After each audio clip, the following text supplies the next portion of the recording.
We can make a fair assumption that this is Magic Loop's first iteration. Yes, I definitely think it's going to improve. So we can make it that a fair assumption there. Now, in terms of what the computing has to be like, there's like two things that they have to solve in terms of companies wanting to develop and put branded content on it. First, the first biggest challenge is it's got to be mass adopted, right? It's got to be mass adopted to the point where me wearing it doesn't make you feel awkward. Or me wearing it doesn't make me feel awkward.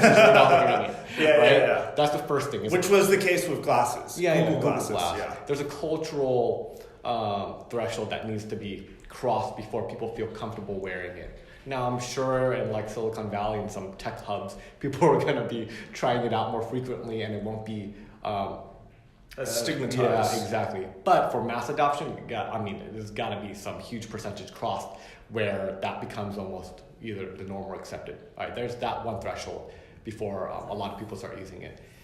The second threshold is actually to the user. Right now, the field of view is something like 50 degrees on the Magic Leap.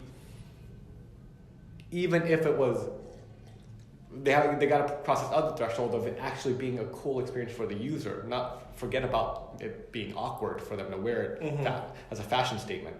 The experience right now is still not, crossing that threshold where wearing the glasses provides so much more visual stimulus than on a relative basis. Yeah, versus what they're already used to on a phone and just digital displays. Yeah, I will say that I think glasses are better than phones for apps, even in its current state, just because of the fact that you don't have to hold it up with your hands. Yeah, so we see all the time these demos where someone's holding up we don't see this. We don't see them holding up their phone as they're using an AR app. And it's just showing you the view from the phone as if that's what the person's seeing. Yeah.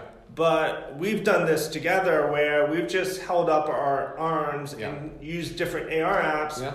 The time limit for that most users we identify is around probably a minute. Is it where your arms literally get tired holding up your phone and you don't want to use the AR app anymore.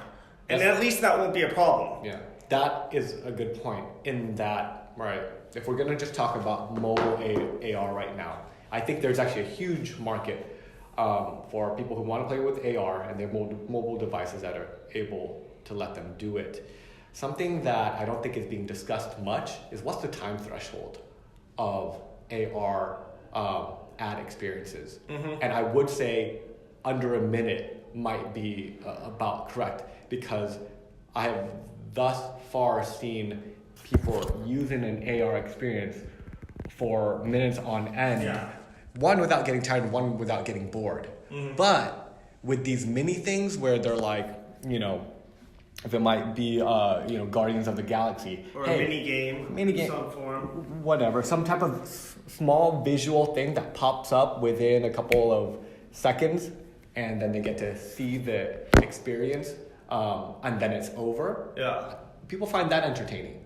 But then once it kind of goes on for a couple of minutes, now that boredom threshold is so short. And so what you're saying, if I'm hearing correctly, is if you're spending money on creating some form of an AR ad experience, it should top out 1 minute. I would say even less, but there's definitely this thing where if you extend the production costs to make it more interactive, there's no benefit unless people are willing to go through with it. And people don't think about this, but there's a huge difference between me holding my phone like this with my elbows on the armrest and proactively holding it like this, or even turning around.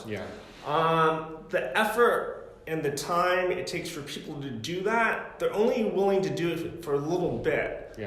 I don't know if this is an actual term, but something that I think we talk about a lot internally is this idea of caloric friction in product design. And do you want to describe that more? Meaning like, I think humans are very efficient at trying to do things with the minimum amount of energy burned when they're doing it. And people forget that there's a difference for a user between holding it down here, up here, holding with two hands, using one thumb, using their Two finger. hands is definitely a big investment. Yeah, turning their neck, right? Yeah. Like these are small things, but people, when we observe them, they will try to do it without having to move if possible, right? And with augmented reality, unless it provides so much either entertainment or utility, they won't do it. So we do need to take into account, how people consume entertainment, and it might be a very passive form of consumption where they don't want to move all that much. Yeah.